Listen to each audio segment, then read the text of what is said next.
Saludos Venezuela, te presento a 100ofertas.com para comprar, vender y alquilar un solo sitio, 100ofertas.com.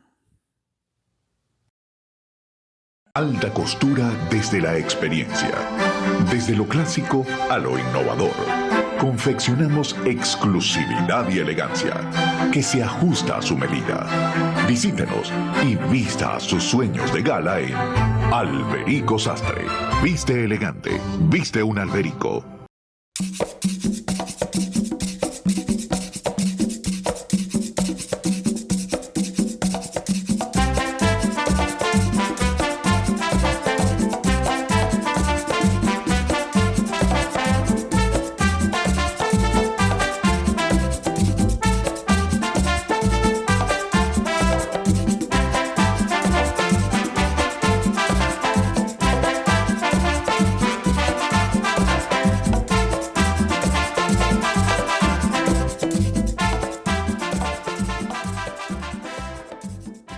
Buenas tardes, sean bienvenidos ustedes a La Verdad de Miguel en su versión del canal YouTube.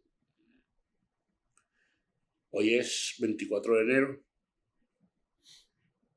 ayer se celebraron 65 años, 65, del derrocamiento del general Marco Pérez Jiménez, que a la larga, yo estudiando bien la situación de esa época, Pérez Jiménez terminó siendo derrocado por una confabulación similar a la que hizo tumbar a Carlos Andrés Pérez, donde se unieron los factores políticos, convergieron Acción Democrática, COPEI, el Partido Comunista, URD, militares descontentos, empresarios descontentos, y sacaron a Pérez Jiménez del poder. El país creo que sufrió un retraso de 10, 15 años. A las pruebas me remito. Hoy el tema fundamental es el alto costo de la vida, como siempre. La devaluación del bolívar. Las medidas económicas del gobierno que nos parecen no dar pie con bola. Aunque por allí Nicolás Maduro Guerra dijo que su padre se merecía el premio Nobel de Economía, que estaba facultado para la clase en Harvard. ¿Por qué? Porque levantó un país que tenía 50.000 millones de dólares de ingresos a 700 millones. Con sanciones y tal, el país lo levantó. Bueno, no sabemos cuál es el país que ha levantado todavía. Yo ando buscándolo. No sé si es que estoy perdido. Hoy vamos a entrevistar. Vamos a partir de lo siguiente. A partir del 99, con el tiempo y la llegada de la Revolución Bolivariana, comenzó a polarizarse la sociedad venezolana. Y esa polarización alcanzó hasta los más recónditos lugares de la familia venezolana. Padres e hijos se limitaron, hermanos, etc. Cada quien tomó partido. Y yo no voy a decir que eso me ocurrió a mí, pero voy a entrevistar hoy a Miguel Ernesto Salazar, mi primogénito, egresado de Historia. Debe tener una posición bien interesante. Bienvenido, Miguel. Muchas gracias. Tiburones para encima. Tiburones para encima, está yo sí. Yo sí después. Bueno, Miguel, tú no, bueno, hay que ver que ha sido una sequía demasiado larga. La sequía de los tiburones. Sí. Bueno, fíjate, Miguel, escuchando ya a esa compañera tuya de partido, del PSUV, candidata a la constituyente pasada, emitió unas declaraciones en un programa de televisión donde ella deja, vamos a ver. Y también preguntarle, usted hablaba de una propuesta de sueldo salarial. ¿Quién le quitó los ceros al sueldo de los venezolanos al país? Eso no lo hizo la Asamblea Nacional, eso fue una decisión del presidente o del ejecutivo, del gobierno de turno. Dollar Today nos tiene estrangulado a todos los venezolanos. Pero el pueblo tiene dólares. ¿Quién tiene los dólares? ¿Quién tiene los dólares de este país? ¿O es que ustedes me van a decir que los rojos rojitos enchufados no son los que manejan los dólares en este país?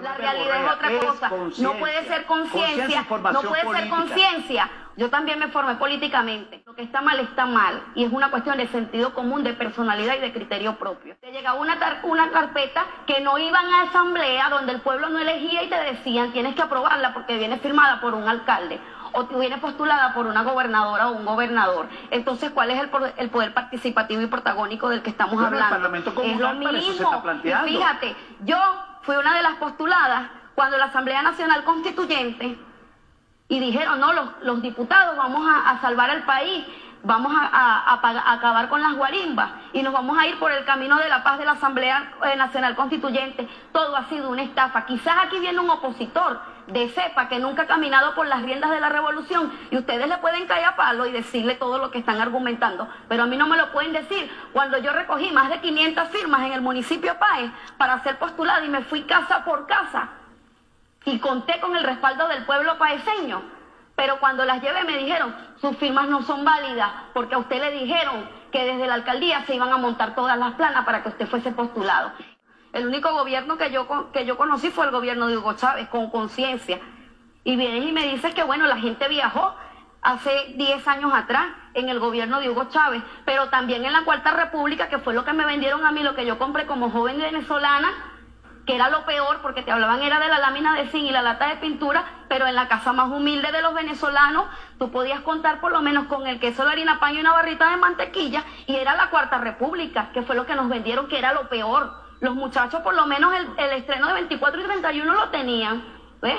Y era la Cuarta República. El capitalismo es malo, el socialismo es bueno. Pero el socialismo es bueno ¿para quién? Y el capitalismo es malo ¿para quién? Porque los que hoy critican el capitalismo son los que viven como capitalistas. Entonces, contra la guerra económica, contra la guerra económica, producción popular. ¿Pero quiénes siembran? Yo sembré bastante. Pero el que te manda a sembrar te da el ejemplo. Entonces también, vuelvo y repito, es una revolución de discurso, ¿vale? Y tenemos que acabar con eso y sincerarnos y ver de qué manera nosotros enmendamos la situación de este país. Bueno, lo puedes advertir allí. Ella deja clara una posición crítica, 100% crítica, que nadie se atreve a aceptar. Yo creo que ella dio un paso muy valiente. Porque lamentablemente, no es con el gobierno del chavismo, sino con todos los gobiernos que hay en Venezuela. Los críticos eran considerados disidentes y de antemano traidores. ¿Cómo consideras tú a los disidentes del partido? Bueno, primero me entero que esta compañera es del partido, ¿no? Yo creo que en medio del chavismo, el PSUV, siempre han existido críticas. El debate en el interno del partido es intenso en los congresos que se llevan a cabo a nivel nacional, regional, en sus escalas municipales. A mí me ha tocado incluso estar en algunas VC y debatir sobre la realidad del país, y siempre está dispuesta la idea del debate, porque creo que una de las cosas que se afinca la revolución bolivariana es en la batalla de las ideas. Ese es uno de los grandes soportes que tiene este proceso revolucionario. Yo creo que también hay que buscar su contexto, ¿no? ¿Dónde se da la crítica que hace esta muchacha? La constituyente se da un proceso donde Venezuela venía experimentando un punto de medidas coercitivas de parte de los Estados Unidos que han sido direccionadas a quebrar el espinazo de la economía venezolana, y especialmente el tema petrolero, que es la base, pues, fundamental de nuestra economía. Por más que queramos romper con ese esquema productivo de renta petrolera, bueno, seguimos afianzados con lo que recibimos de parte del petróleo. Y en estos días, yo escuchaba con atención la intervención de Nicolás Maduro en la Asamblea Nacional, su mensaje mensaje que creo que fue hace la semana antepasada. Y él les ponía dos cosas fundamentales, para entender también el contexto donde lo que ella está colocando ahí. Maduro decía que producto de las medidas coercitivas, que son más de 500 y pico medidas que hay contra Venezuela, contra la economía venezolana, contra lo que genera el petróleo, los ingresos cayeron a 1%. Yo también me hago la pregunta, ¿sí? ¿Cómo manejar el tema salarial cuando un Estado, un gobierno percibe el 1% del ingreso el producto de la venta petrolera? Es una primera cosa. Y otra cosa que asomaba el presidente Nicolás Maduro era que lo expone, pues, como un tema, creo que como una alerta, lo lanzaba él, el tema de la seguridad alimentaria, que ha caído en Venezuela, pero también es un fenómeno mundial. Estamos en una crisis de capitalismo a nivel mundial, ¿verdad? Después de la pandemia hubo un retroceso en las economías mundiales, se aumentó la desigualdad y la pobreza, y esa desigualdad y ese aumento de pobreza no escapa a Venezuela. Y yo creo que el gobierno bolivariano, su dirección política militar de la revolución, está al tanto de la situación que estamos enfrentando, una dura situación que estamos enfrentando. Y bueno, también se producen discusiones de cuál debe ser la orientación que se le debe llevar. No sé cuánto manejaría el dólar el día de hoy. La última vez que supe de él estaba como en 20 bolívares. Si está cerca de los 21. Por tasa oficial, ¿no? Y ahí voy a coincidir, cuando esto termina esta parte, con lo que expone esta Pascualina Curcio, que habla sobre la direccionalidad que se le está dando al ataque a la moneda, el bolívar. Y queda, bueno, eso está de una manera comprobable en las distintas y diversas oratorias, entrevistas, anuncios que hace la Casa Blanca, Washington. Hace poco acabamos de escuchar nada más y nada menos que a la jefa del Comando Sur diciendo por qué es importante Venezuela. No habló nada de democracia, sino mencionaba tres cositas: petróleo, oro y cobre. ¿Sí? Entonces, creo que hay que también enfocar las cosas en su justo contexto, pues. Bien, nos quedan 2 minutos de este segmento. Yo me voy a salir de la burbuja donde estás tú, creo yo.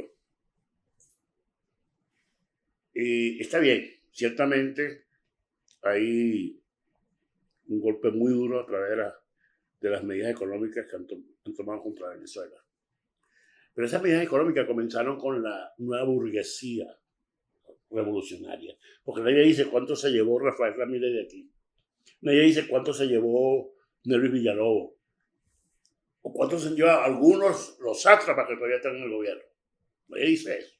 Si tú dices, ven acá, no hay dinero para los salarios, dime cuánto ha gastado o cuánto ha gastado el gobierno en la defensa de Al-Assad. Yo lo que pienso es que tú, cuando no tienes dinero en tu casa, Miguel, te entra muy poca plata, tú estableces unas prioridades. Tú no te vas a comprar zapatos lujosos para dormir en un cárcel. Tú resuelves primero una cosa y después la otra. Vámonos con unos compromisos.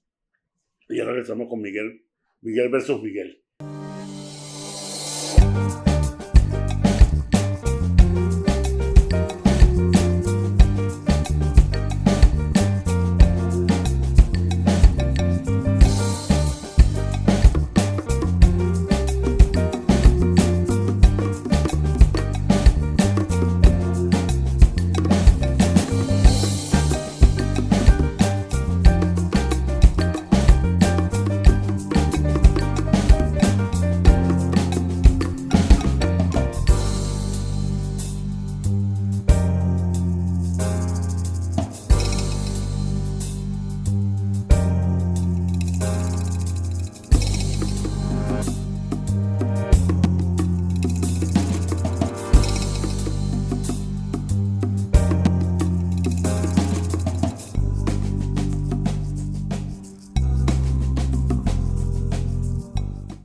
Alta costura desde la experiencia. Desde lo clásico a lo innovador. Confeccionamos exclusividad y elegancia que se ajusta a su medida. Visítenos y vista sus sueños de gala en Alberico Sastre. Viste elegante, viste un Alberico.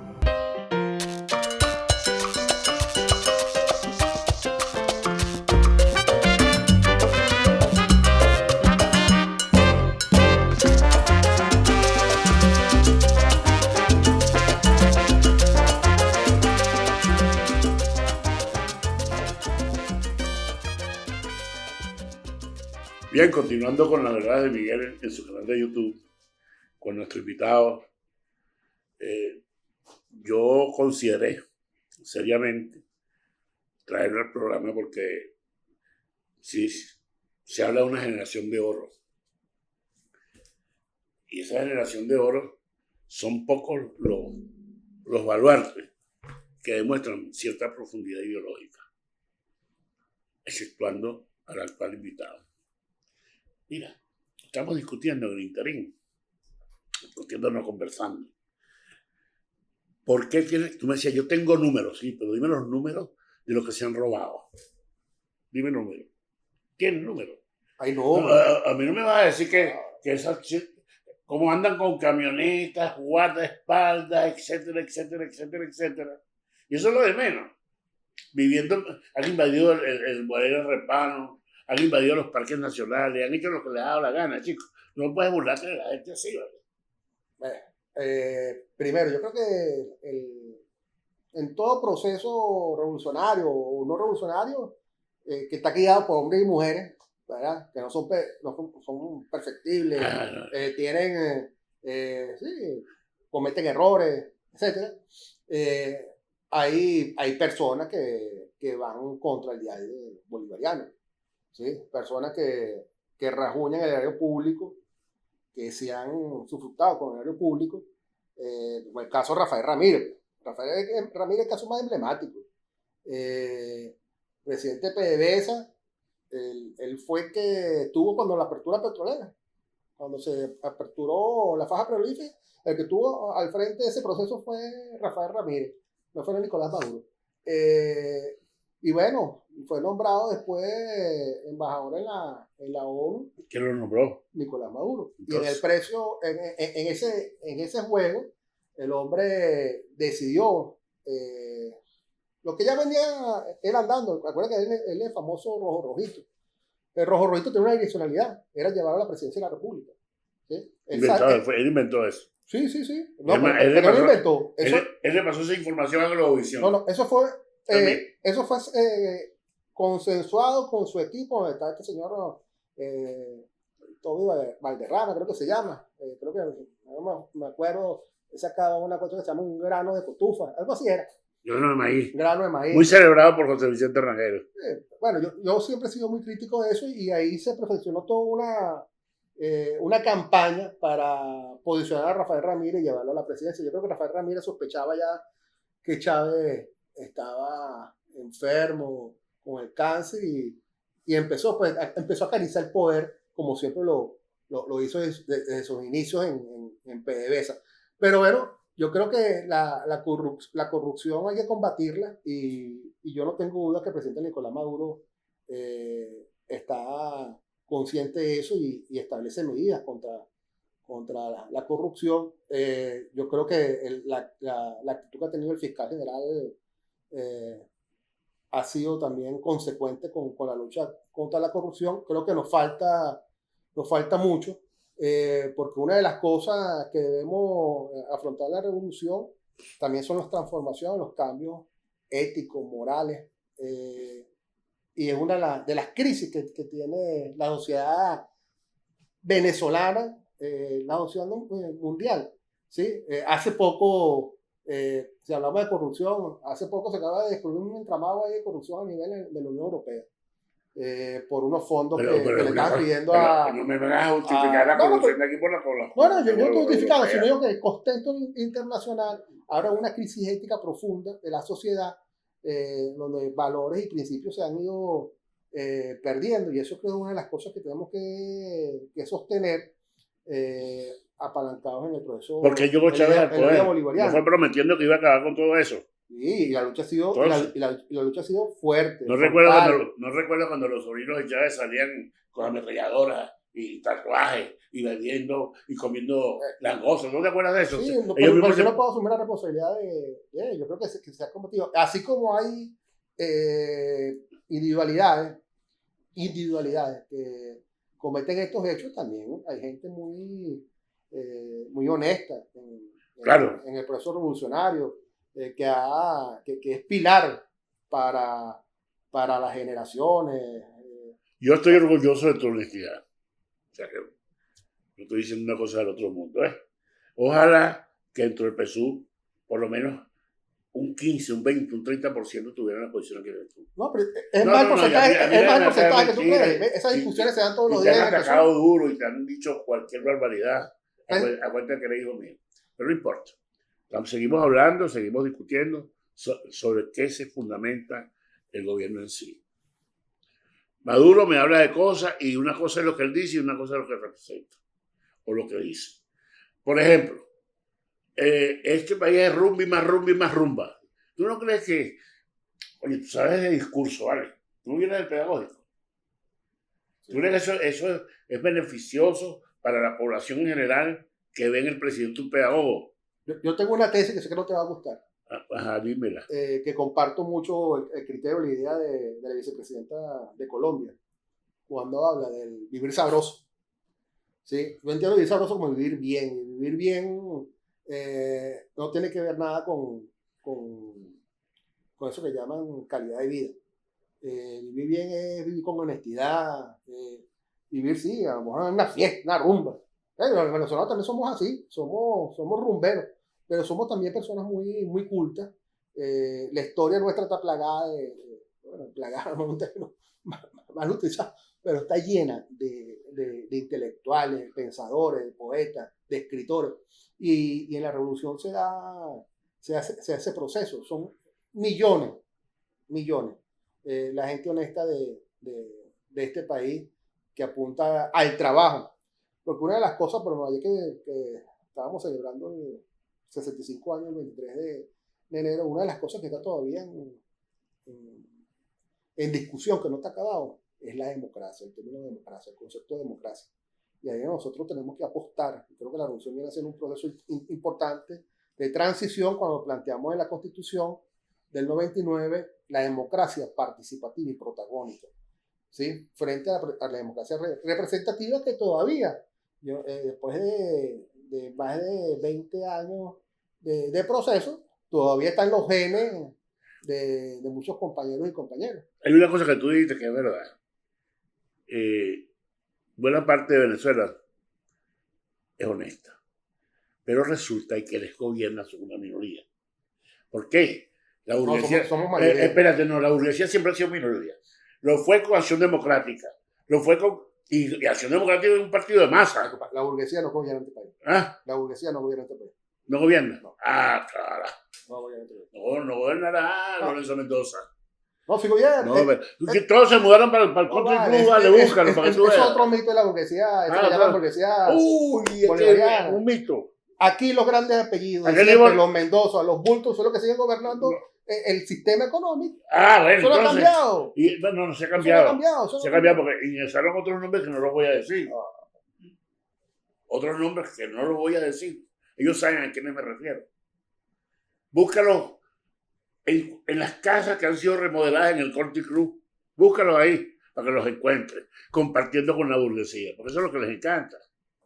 Y no es burgués que tenga una camioneta, que tenga un carrito, que no, eso no es burgués. Burgués es que se están comprando Ferrari y están levantando edificios ahí en la burbuja de la Mercedes. Vámonos con unos compromisos, porque y voy a decir cosas que no les van a gustar.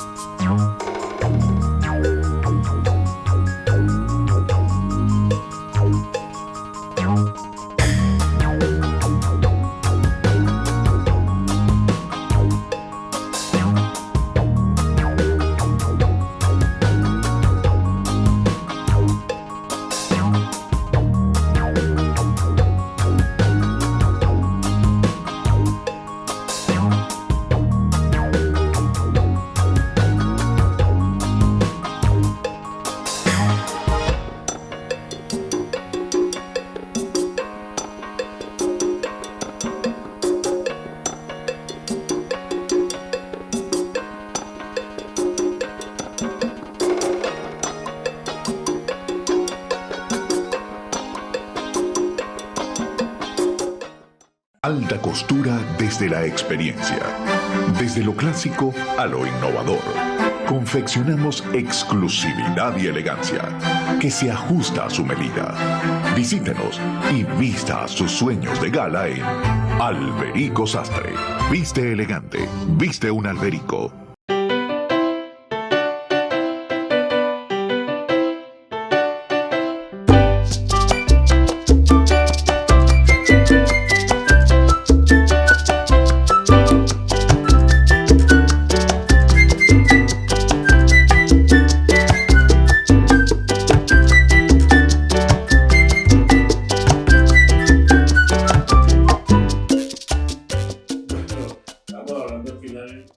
Del segmento pasado, Miguel Ernesto concluía que bueno,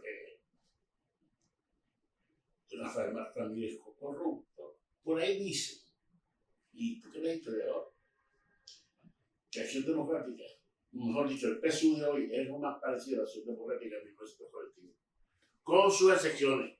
La Acción Democrática tenía personajes como Alberto Carnevali, Leonardo Ruiz Pineda, Pinto Salinas, Luis Hurtado Higuera, etcétera, etcétera, etcétera.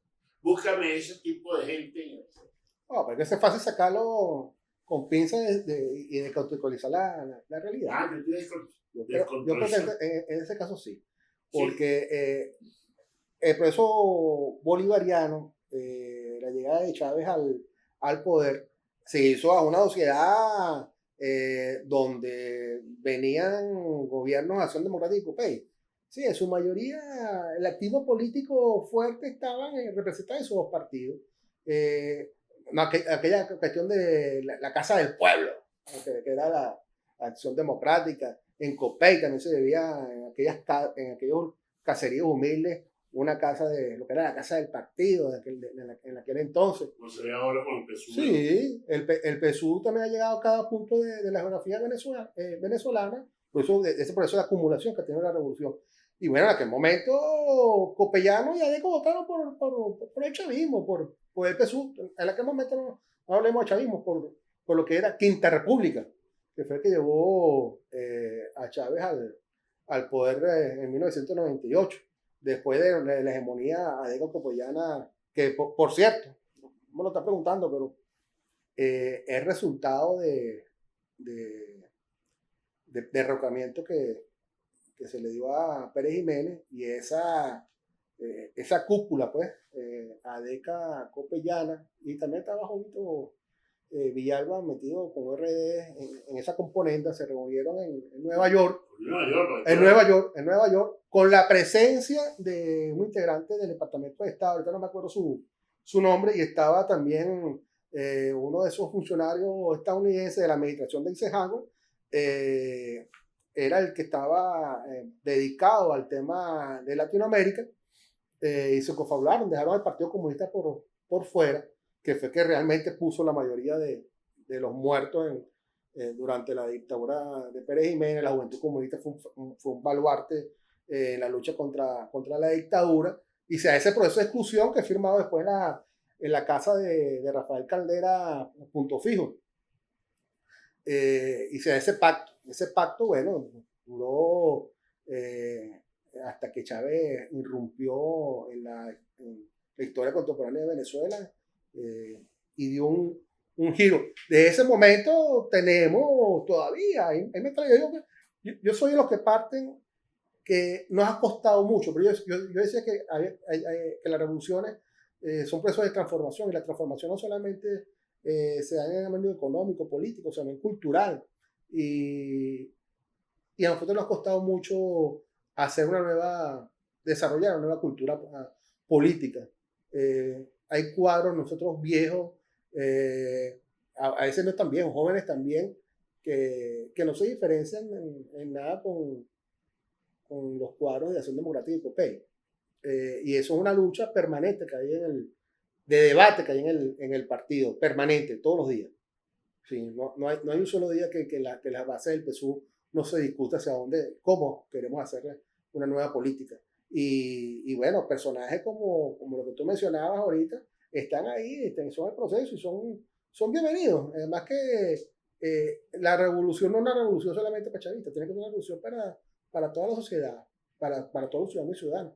Y en ese amplio llamado que ha hecho el presidente, porque yo creo que hace falta también impulsar un gran acuerdo nacional para terminar de salir de esta crisis que tenemos, principalmente producto del bloqueo, y enfrentarla así como la Constitución es el resultado del consenso del pueblo, las medidas que se tomen a futuro debe ser también producto de ese consenso, de ese gran acuerdo nacional, donde han participado empresarios, sectores de la sociedad, trabajadores. Ahora que te hablas de la Constitución, a mí me parece que esa Constitución sirve para todo.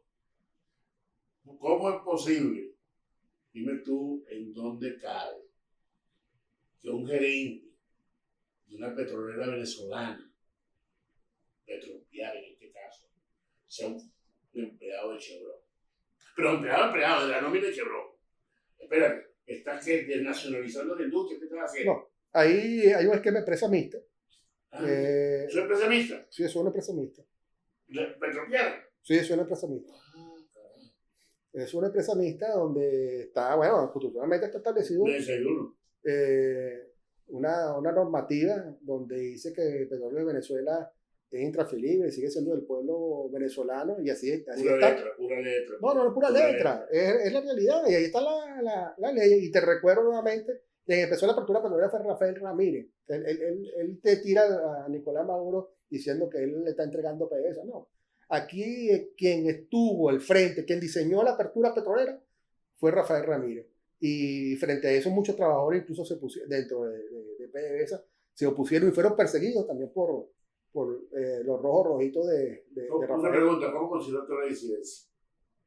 La disidencia, ¿en qué sector? Estamos hablando del sector, pero yo revolucionario, pero sí que no me poner. Revolucionario, lo pusiste muy bien. La disidencia del chavismo, ¿no? A ti te pasa lo que pasaba a mí al principio. Yo quería defender. Y hubo un momento que me quedé sin argumento. No, yo tengo mucho... Y quedé, no me interesa que quede rayado, pero todo el mundo es chavista. Yo tengo muchos argumentos para defender la revolución. ¿Así? Sí, muchísimo. Ahora nos pasemos algunos. Muchísimo. Ahí, cuando uno va a las comunidades y ve el esfuerzo que hace los jóvenes, las señoras, por darse otra forma de vida, por relacionarse de otra manera, ahí hay ejemplos que hay que sacar y que son ejemplos que están ahí, que son anónimos porque a lo mejor no llegan pues, a los grandes medios, pero están ahí permanentemente. El proceso revolucionario no es un proceso que se hace solamente en Miraflores. Su base fundamental está en las comunidades, en los caseríos. Hace poco compartía la experiencia con un compañero en Monaga de una UPF, una unidad de producción familiar, se llama Bosque Santiné, donde, bueno, han hecho experimentos, han mejorado los suelos, han cosechado ahorita un maíz con una semilla soberana, y hay una familia ahí que está pujando y enseña a la otra, y ahí está levantando los niveles de producción en ese territorio. Y esos son ejemplos que yo creo que hay que llevar a cabo. Y cuando me hacen la pregunta, ¿qué opino yo de la disidencia? Yo creo, como te decía al principio del programa, en la batalla de las ideas. Yo creo que eso es fundamental para el proceso. Sí, yo no le temo a la opinión distinta. Si nosotros apreciamos el socialista, tenemos que apostar a la autocrítica, a la crítica permanente. Yo soy una persona que siempre en mi trabajo siempre me cuestiono. No estoy conforme con lo que hago. Y yo estoy seguro que así están miles de compañeros y compañeras que están al frente en sus comunidades, en procesos revolucionarios, de cómo llevar realmente la revolución. Si no se te llama, pero esa burbuja tuya es infinita. Y no hay manera de entrar. Yo creo que son realidades distintas, porque tengo una realidad propia en la que camino, transito día a día con el trabajo, con lo que yo creo que debe ser la revolución, y tú tienes otra que también está en otra realidad, que te mueves, que también visitas comunidades, ves otras experiencias, escuchas otras voces. Sí, somos casi, ¿qué? ¿Cuántos millones somos ahorita? No sé. Como 30 millones. ¿Cuánto ha salido? Como 30 millones. No, 6, 7 millones. ¿Te parece poco? No, me parece mucho. Esa gente hay que invitarla nuevamente que regrese al país, a que prospere en el país. Muchos también se han regresado, porque van a otros países a ser humillados, a ser malipendiados por el solamente hecho de ser venezolano, que está en un país, bueno, que decidió no transitar el camino de otros países que están a merced, pues, a esa órbita de los Estados Unidos. Está encima con los tiburones, vámonos y ya regresamos.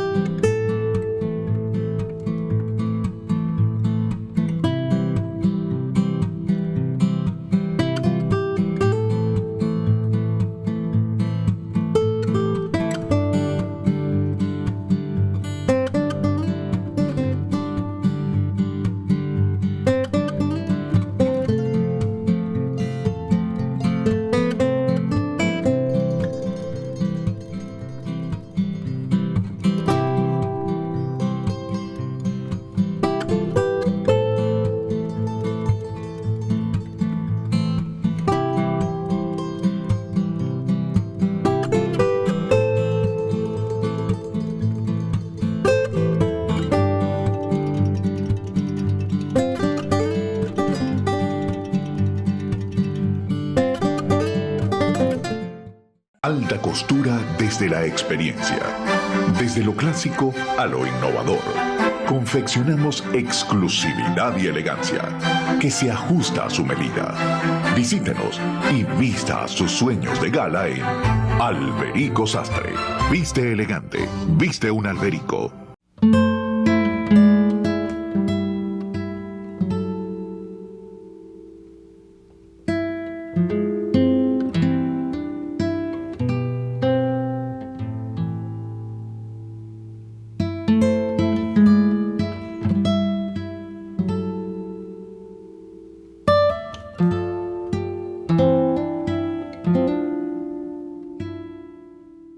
Sí, creo, Miguel, que aquí ha sido tergiversado de una u otra manera de la historia. Aferrados a la palabra revolución, hemos transitado un camino donde nos hemos acercado, creo yo. Uno de los primeros sentidos, me vas a discutir eso si quieres, autoritarios que se presentaron en el país, fue la propia actitud del presidente Chávez. Cuando dijo, yo soy un pueblo, el pueblo soy yo. Y que no está contra el pueblo, si está contra el pueblo, está contra el pueblo, está contra mí. Y yo no entendí la palabra democracia con él. No entendí cuando él afilia la palabra democracia con la revolución cubana. La revolución de permanece un líder por 60 años. No hay más nadie. Hablamos paja y paja, pero no hay nadie más racista que un cubano. No, voy a entrar como si fuera periodista. ¿Y tú crees que el proceso revolucionario se sostiene solamente en la voluntad de un solo hombre?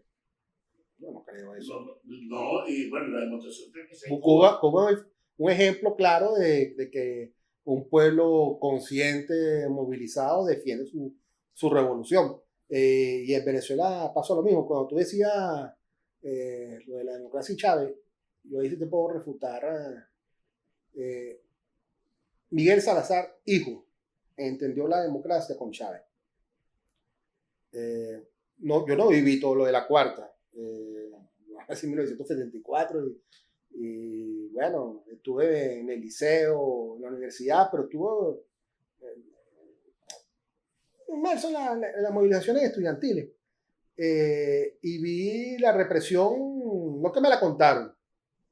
Enterré en una semana, me acuerdo yo, enterré a 8 compañeros de liceo.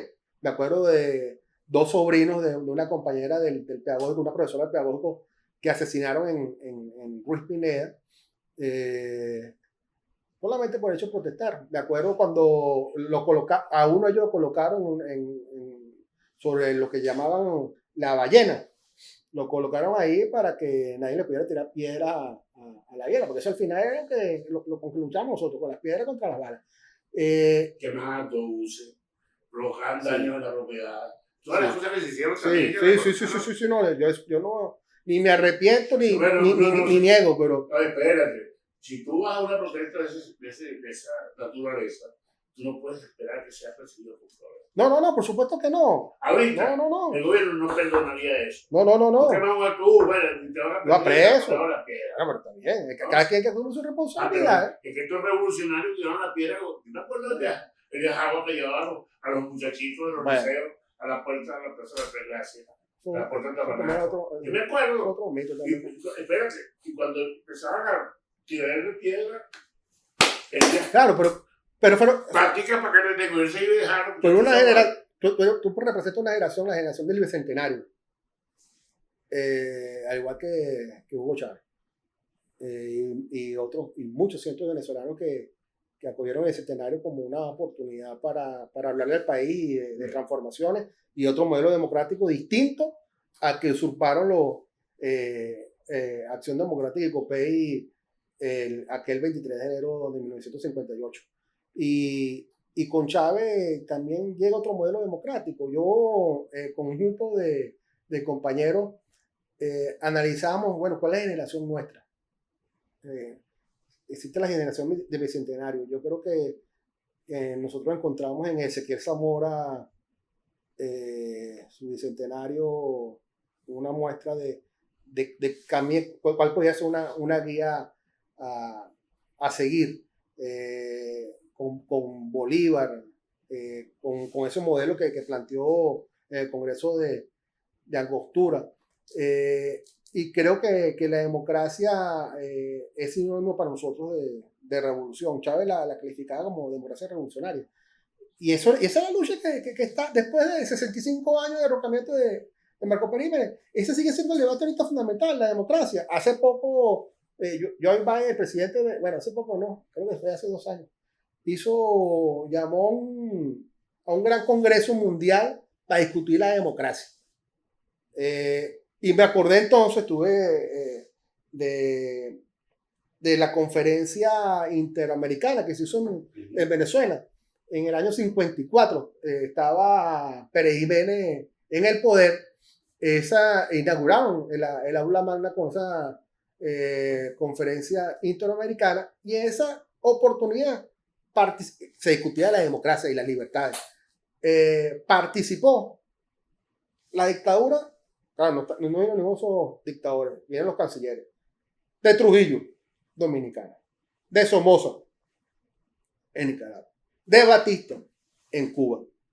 Estaban todas aquellas dictaduras del continente que marcaron todo el continente, y en esa oportunidad el propio Pérez Jiménez, con el canciller de aquel entonces, no me acuerdo su nombre, recibió en el aeropuerto al secretario de Estado de los Estados Unidos. Y en esa conferencia se discutió que en aras de la democracia y libertad había que parar la revolución en Guatemala. Y en Guatemala, quien estaba presidiendo ese país fue electo democráticamente. Entonces, aquí hay una lucha permanente entre un modelo de democracia occidental, ¿verdad?, que nos quieren vender. Este año se celebra, es un buen programa, invitarte a alguien ahí sobre el bicentenario de la doctrina de Monroe, ¿sí?, que ha marcado un hito en el mundo, especialmente en Latinoamérica, que sigue rigiendo pues la política exterior de los Estados Unidos, y ahí el modelo democrático de ellos no es el modelo democrático que yo quiero. Pues. Yo te voy a escuchar una cosa. Tú mencionaste al presidente de Guatemala. ¿Elegido? Democráticamente. ¿Rómulo Betancourt fue elegido? Sí. ¿Y por qué la izquierda fue a la guerrilla? Porque hubo una posición de aquel momento del partido, cuando tú acorralas a una sociedad. La acorralas. Sí, la acorralaste. ¿Quién la acorralaste. No, empezó. La gesta, fíjate, Espérate un momentito. Al 23 no llegamos, producto de un plebiscito que hace Marco Pérez Jiménez en el siglo 27, donde primero, después de haberse robado las elecciones, donde lo derrotó Jovito Villalba, se alza con el poder. Él en el 57 se erige como que, bueno, yo soy aquí el caudillo, vamos, y sale la votación como si hubiera votado todo el mundo por Marco Pérez Jiménez, un fraude a las luces. Eso erosionó la cohesión que tenía Pérez Jiménez dentro de las Fuerzas Armadas, y después generó un movimiento popular que hizo posible al final confluir esos dos grandes elementos, civiles y militares, que dieron atrás. Miguel, ¿tú sabes por qué el socialismo es cuestionado a nivel mundial? A ver. ¿Qué hicieron los soviéticos? Aplastaron la disidencia en Hungría, la aplastaron. Ajá. Siguieron a Checoslovaquia. Sí, ¿Vale? sí. ¿Qué hizo China con los estudiantes de Tiananmen?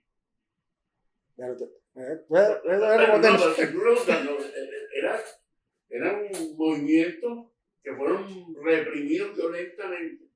Sí. Y eso fue dando de mala fama al socialismo. Sí. ¿Ven? Yo no digo que para mí el socialismo no es malo. Para mí es malo quienes lo han conducido. Han desvirtuado lo que es el socialismo. Pero Se han abrogado. Ahí está. ¿Tú consideras que nosotros somos amigos de Norcorea? Norcorea es democracia. bajo su sistema de gobierno. Cada quien tiene su democracia. Hay una democracia que se habla en norcoreano, una democracia que se habla en cubano y una en venezolano. Mira, hermano, democracia es una sola, ¿verdad?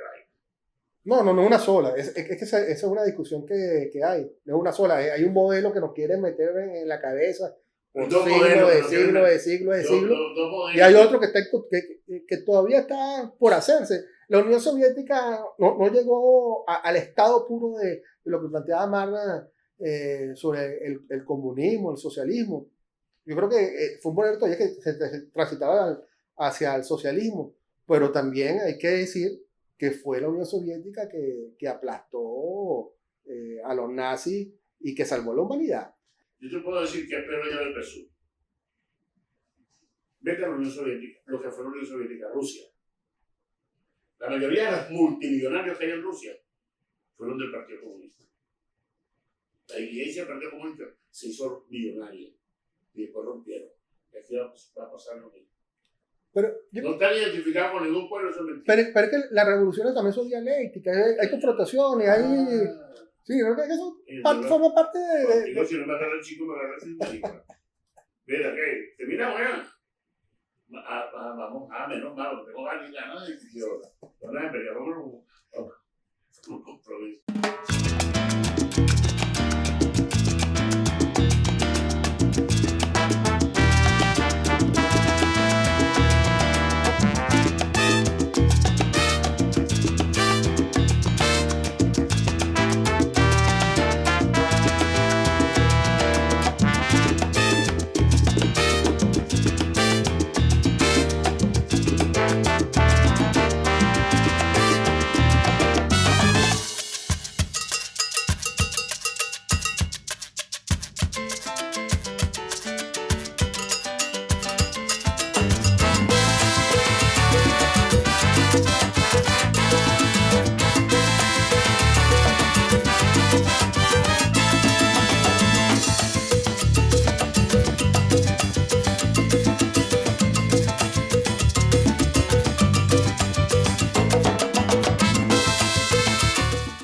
Alta costura desde la experiencia.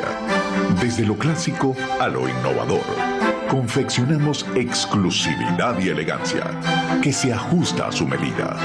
Visítenos y vista sus sueños de gala en Alberico Sastre. Viste elegante, viste un Alberico.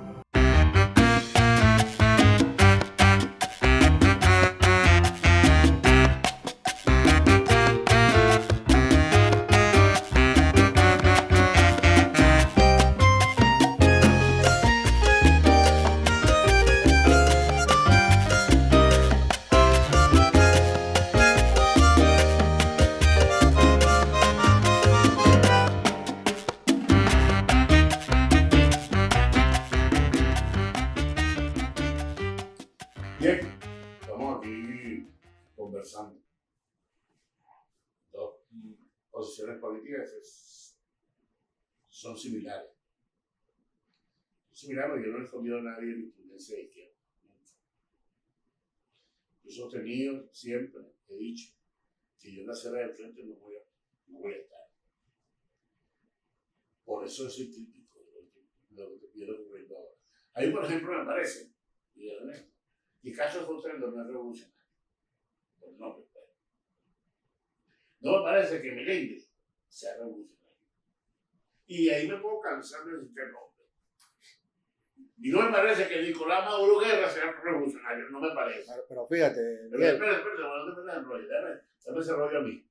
no, porque te voy a decir, pero yo conozco a Castro Sotelo y conozco a Meléndez. Ajá. Y son revolucionarios a toda prueba. Sí. Sí, sí. Ahora,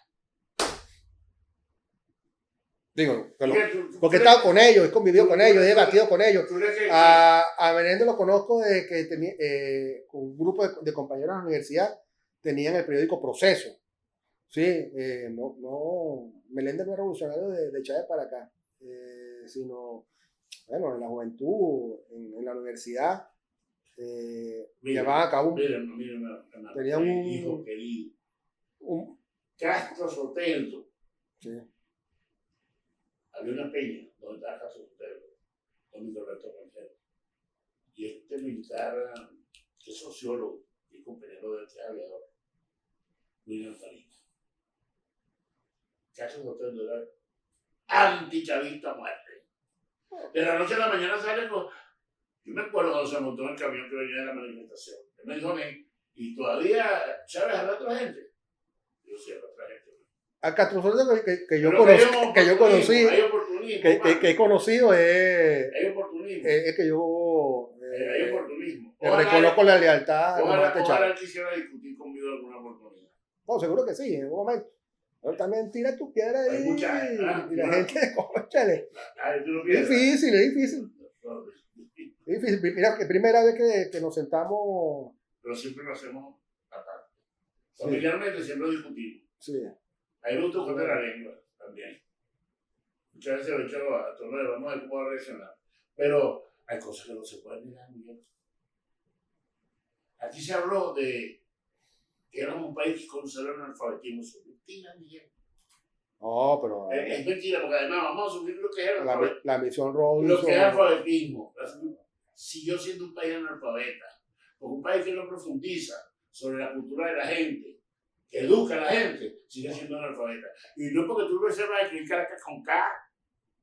No. Eso no, yo creo que las revoluciones primero se asientan también sobre la cultura, ¿verdad? Sobre procesos culturales que llevan a la humanidad a otro escalón. Ahí vamos. Y creo que en la revolución bolivariana eso se ha hecho, pero todavía nos falta, nos falta muchísimo. De hablar de afrodescendiente. Bueno, pero de una forma, una ¿Pero manera. es español descendiente o qué? No, es una manera de reivindicar a un sector de la población que por años, bueno, fue excluido. No le gustan el pelo chusco, sino que se alicia el pelo ahora con una plancha. Yo con eso no... Vamos a ser claros para también.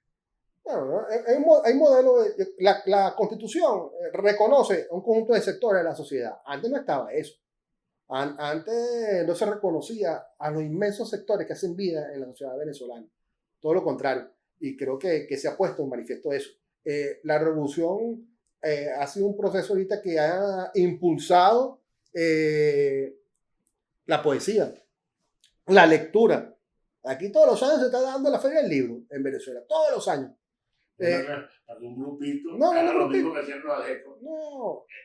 O sea, editaban libros como la editorial Monte Ávila. No. Y eso hace lo mismo. Sale un libro de Ernesto Villegas por ahí, sale un libro de otro fulano. Coño, vale, no sean tan sinvergüenza, tengan un poquito de pena, de rubor. No, ahí yo siendo ministro de la cultura voy a sacar un libro de... Tú tienes hay un ejemplo de una persona que tú conoces, voy a llegar a ti, ¿verdad? De Badel. Es una editorial. Pero eso es otra cosa. No, bueno, pero ¿qué? Badel siempre... Lo dice por ahí en la Villa del Señor. Tenemos de todo. Era el editor de Giordani, editor mío Una Oportunidad, editor de Pedro Duro. Bueno, lo importante que yo quiero ejemplificar por lo menos con lo que te decía de esta Feria del Libro, con el impulso a encuentros de poesía. Hace poco visitaba en la casa de Bolívar con Lía y con mi esposa, fuimos a un encuentro de guitarra. Y bueno, el que estaba ahí, yo no creo que sea mucha vista, ¿verdad? Pero reconocía los esfuerzos del gobierno, del Ministerio de Cultura por desarrollar el tema artístico. Nos falta todavía mucho, mire, yo por lo menos pudiera decirte, ahí me da dolor cuando yo voy para Carúpano y veo la casa del poeta, se me fue el nombre, sí, de Canchunchún, de Luis Mariano Rivera, ¿sí? En el estado de abandono que está eso. Y entonces hay detalles que nosotros tenemos que enfrentar.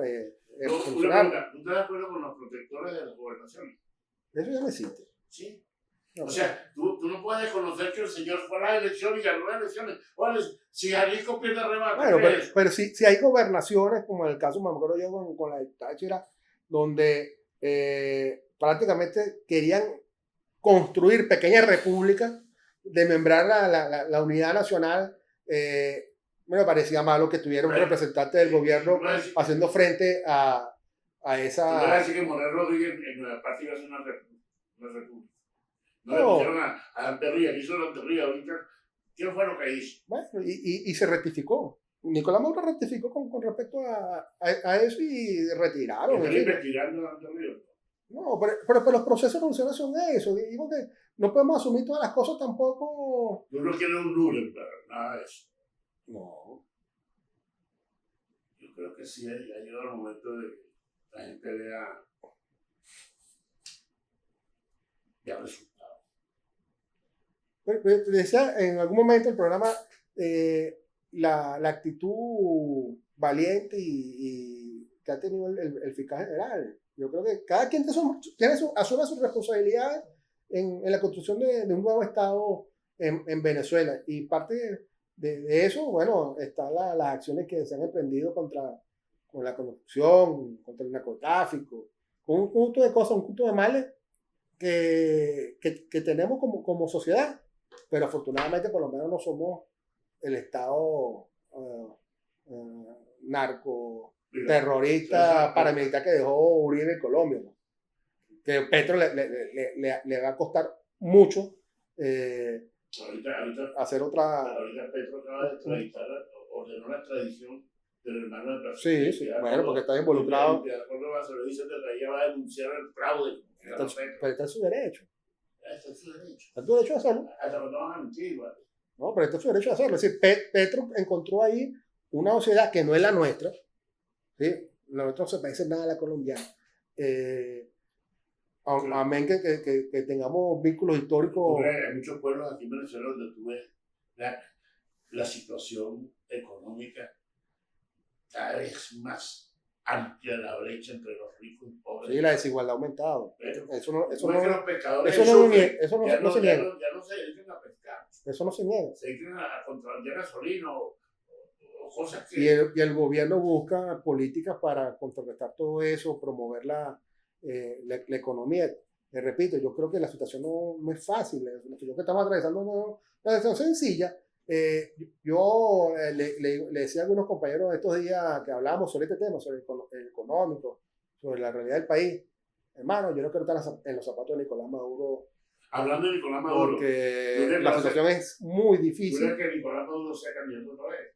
Es que va a ser nuestro candidato. ¿Y por qué va a ser ese no? Porque ya son 13 años en el poder, chico. Bueno, pero la Constitución establece un mecanismo. Pues, no, ese mecanismo lo establecen porque hicieron nosotros vamos a luchar porque Nicolás Maduro sea presidente de la República. Hicieron trampa. La oposición tendrá la Constitución dijo, son 6 años. Y punto. Perdieron aquel referéndum.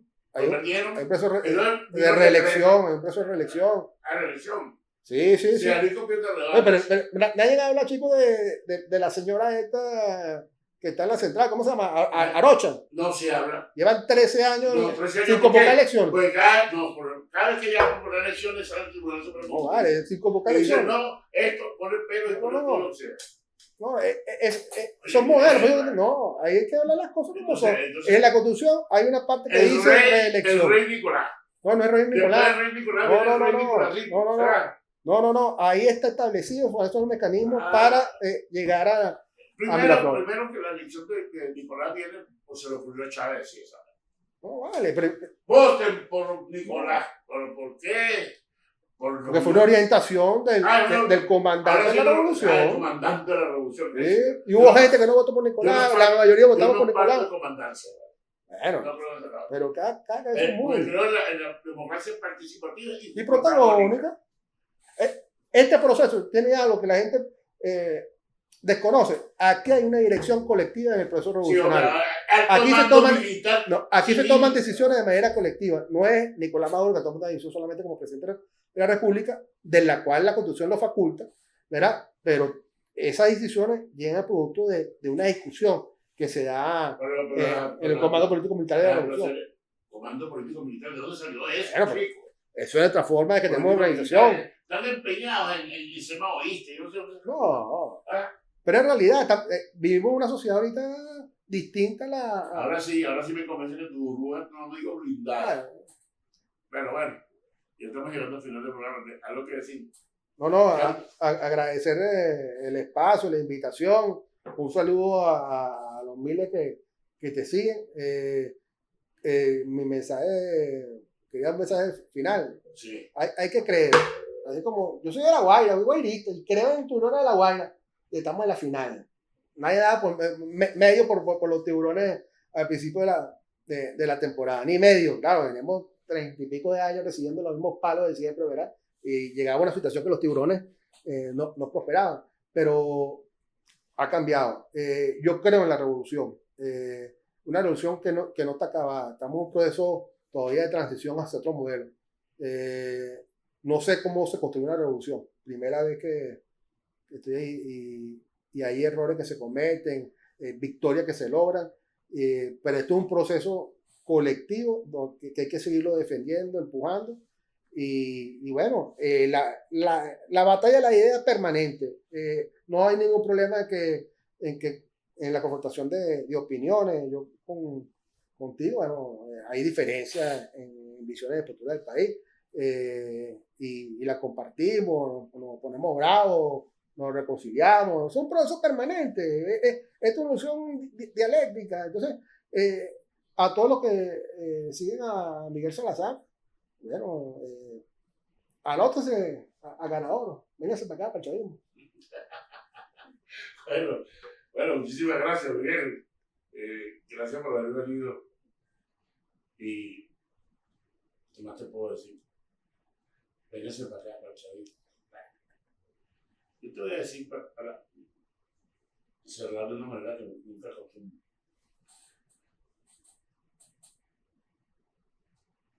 Yo no creo en ese proceso revolucionario.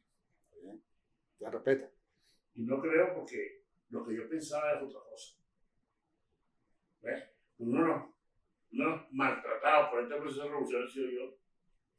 Sí, no tengo duda de eso.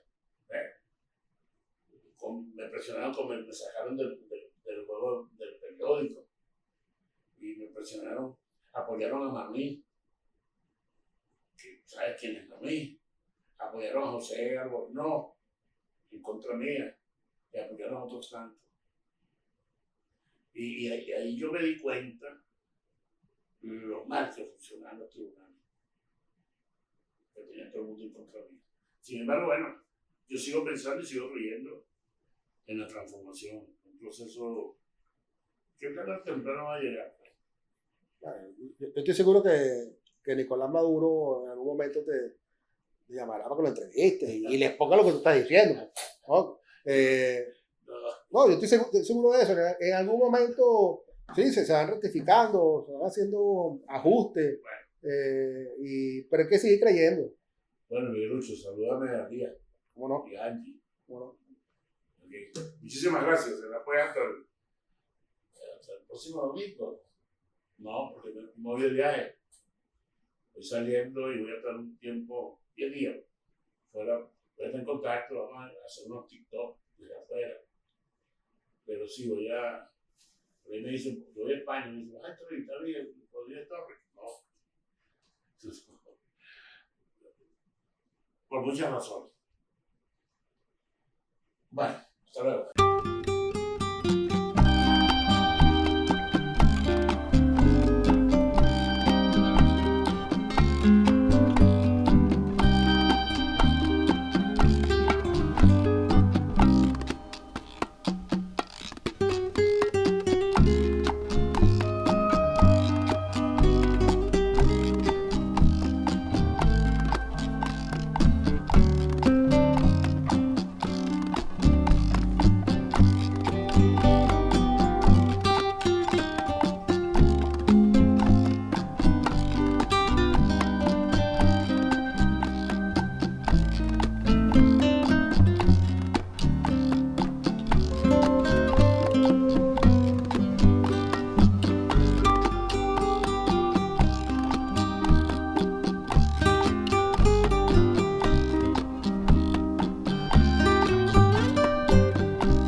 Alta costura desde la experiencia.